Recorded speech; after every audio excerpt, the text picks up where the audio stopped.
বেগুন খাবো না, বেগুনি কোনো গুণ নাই। না না না, অনেক গুণ আছে বেগুনে, সেটা পরে বলতেছি, দাঁড়া। আজকে অন্যরকমভাবে বেগুন ভাজি দেখাচ্ছি। তো প্রথমে সুন্দর চকচকে একটা বেগুন নিয়ে নিলাম, তারে গোল গোল করে কেটে নিচ্ছি। বেগুন ডায়াবেটিস নিয়ন্ত্রণে রাখতে সাহায্য করে, ওজন কমাতে সাহায্য করে, এবং যাদের হার্টের সমস্যা আছে বেশি বেগুন খেতে হবে, তাদের হার্ট ভালো রাখতেও সাহায্য করে। তো চলো এবার সুন্দর করে একটা নতুন নিয়মে বেগুন ভাজা দেখি। তো বেগুনরে ভালোভাবে এপিট ওপিট করে লবণ মাখায় নিতে হবে, এরপরে হলুদও সেমভাবে মাখায় নিতে হবে, তারপরে একটু মরিচের গুঁড়া দিয়ে দিচ্ছি, সেটাও ভালো করে মাখায় নিতে হবে। এবার চালের গুঁড়া, একটু বেসন আর জিরার গুঁড়া, নর্মাল পানি দিয়ে একটা মিশ্রণ তৈরি করতে হবে। তো অল্প অল্প করে পানি দিয়ে মিশ্রণটা তৈরি করতে হবে।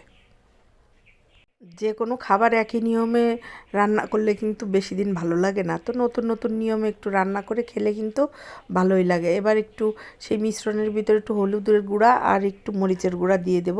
এবার যে মিশ্রণটা আমি বানাইছি ওই মিশ্রণটা বেগুনের উপরে সুন্দর করে এইভাবে মাখাই দিতে হবে। এবার চুলায় কড়াই দিয়ে দিলাম, তেল গরম করে নিলাম, বেশ কিছুটা তেল দিতে হবে, বেগুনিতে একটু তেল লাগেই বেশি। তারপরে তেলটা গরম হলে অল্প অল্প করে দিয়ে দেব বেগুনগুলো।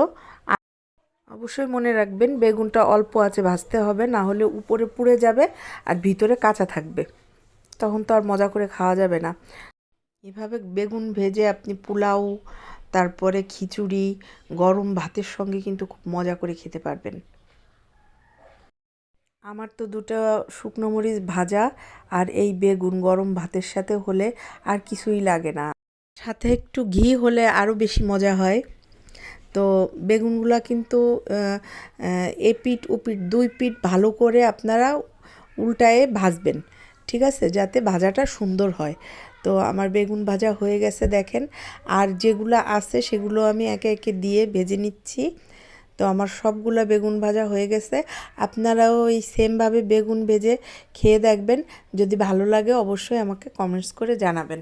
সবাই ভালো থাকবেন, আল্লাহ হাফেজ।